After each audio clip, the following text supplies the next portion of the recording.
Greetings from the Garden of Eden. I am here with the beloved and sacred Kristen and Randall Brooks, who, are great people in their own right, but have this really, really special, really profound and magical talent. Honestly, it's like a superpower for this like sacred sound vortex. And you are sort of the foundation of what we call Bhakti House, right? Which is the name of your musical band. They've got multiple music CDs, they've got multiple meditation CDs, and we actually had you guys here for our biggest party of all time. It's fun. Except for Eden Metamorphosis, which is coming up here pretty soon. So they were here, they were headlined for us on our MTV party when MTV was here filming for a reality TV show. We had a super epic party. They were a part of that, so we've known them for a long time. They're really amazing people, and we're having Eden Metamorphosis coming up here in June 8th through 11th, and we have Bhakti House back again. And are you going to have your whole band, or just you two? Yeah, we'll see. We'll see what we can do. We'll see, yeah. Yeah. So, Bhakti House, right? What does that mean? So, Bhakti is a Sanskrit word. Unfortunately, Sanskrit can't translate, its vibratory essence can't be fully translated into English. Right. But it's basically the essence of pure divine love that expands you to your highest potential. So Bhakti House Band, so basically what it means is the channeling of pure high love and consciousness through sound. Exactly. Right. So, again, as we see, potentially the potential is there to translate through the English language. And so what is the history of, what's the type of music, like what's the genre? We don't really fit into anything. An evolving thing, of course. Yeah, I think the closer we get to who we are, as we continually approach that, the more that the music evolves with that. Right, but do you guys have like some sort of a genre, like, you're like... We call it world fusion. World fusion. Okay, so world fusion, which is kind of like a new age sort of definition for like almost like Eastern music with a Western twist. Yeah, East meets West. We mix Sanskrit, we mix English lyrics. There'll be other languages. Right, and you guys actually sing songs in Sanskrit. Oh yeah. Yep. Right, which I've heard before, which are really amazing. And I mean, you guys, like I said, you're great people, but you guys go into sort of this trance. You go into this like super powered state when you guys do your, Bhakti House. It's sort of like, Bruce Wayne versus Batman, right? So you guys are like, right. Bruce Wayne, and then when you go into Bhakti House, you're like Batman. It's sort of like, your alter ego, which is a super powerful thing, and you just go into these trances of like it's like pure channel. It really is just the most amazing thing. Like everyone that's listening or paying attention, they just can't help but just like fall into that moment and get involved, and it becomes this sort of like oneness experience where everyone is just like,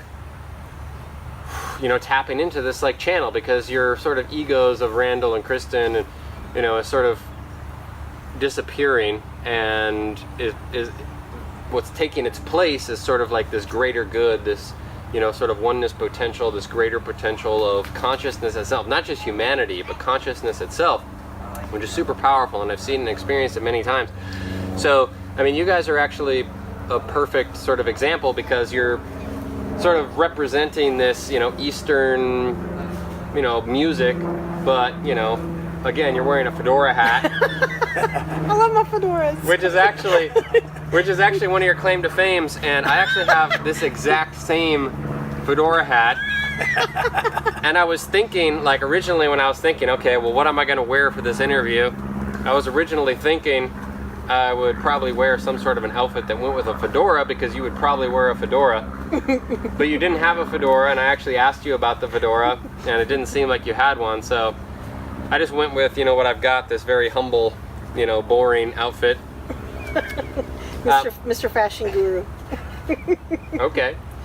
And so you know, again, I mean, you're wearing jeans and, you know, like an Abercrombie and Fitch, you know, t-shirt type thing, right? So like you're doing this super like sort of Eastern, super spiritual, like meditative, you know, consciousness music, but then you're, again, you know, you're just being yourselves. Yeah.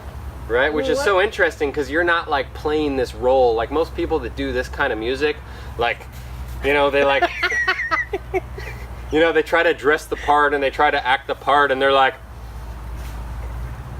But you know, you have to be authentic. You have to go into your roots. You've got this human shell here, and I think what people don't realize is that when you actually allow yourself see this shell and this ego, this individual existence as a channel, it opens you up to so much more, more ecstasy being here in this human form with this divine consciousness that we all have access to. We all have equal access to it, but I think it's just, for one, not being too attached to this. And the more willing you are to be honest and real, the more Yeah. access you actually have, right? So it's like, in a way, the more authentically individual you are, Exactly. though actually the more access you have to that oneness or divine consciousness, because it's a paradox. It is, and then that's what I tell people: the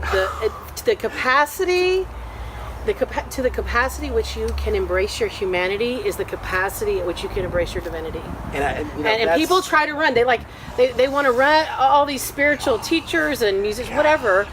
You know, they have this idea, this new age idea, that the body's bad. It's like, heck, you know, we didn't come here to get out. We came here to fully be who we are, and you have to embrace the humanity in order to have a strong enough vehicle for the consciousness to flow. Right. Everybody can do it. You know, it's not like we're special. We can all do it. Well, I mean, you are special in your own way, but you're unspecial also at the same time. And again, that's the paradox. Yeah, I mean, super powerful words. I couldn't have actually said it better than that myself. Obviously, I'm in charge here. It's all me, you know. That's why we love you, Quinn. Right, exactly. Right, so I'm not afraid. I'm not afraid to express myself. I'm not afraid to be real, to be myself, even if people don't like me, right? Whether people like me or not, it doesn't It's really... irrelevant. It's irrelevant. It's irrelevant. You know? Unless you make it relevant. Right.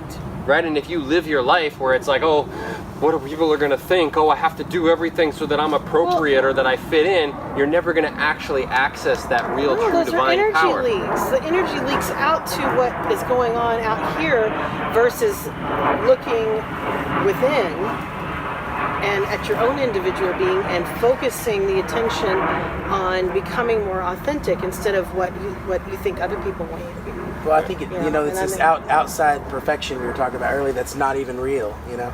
It's an idea. You gotta put the seeds in the ground. Yeah, I mean, you can have seeds, and on even the then, shelf you in put there. the seeds and you water them. It's still not perfection. Right. You know, there's some plants that are bigger. There's some plants that produce more. There's some, you know, there's bugs, there's viruses, there's diseases. I mean, you know, and this is like the thing that I like. I love to quote this all the time. I mean, Forrest Gump, who's like retarded, right, says one of the most wise things of all time: shit happens, right? And that's like a guarantee in life, is that shit happens. Like it's never perfect. Like there's always but you just stuff. convert the shit into fertilizer for the roots. Oh, exactly, which is one of my specialties. And so one of my quotes yeah. is, I turn shit to gold, baby.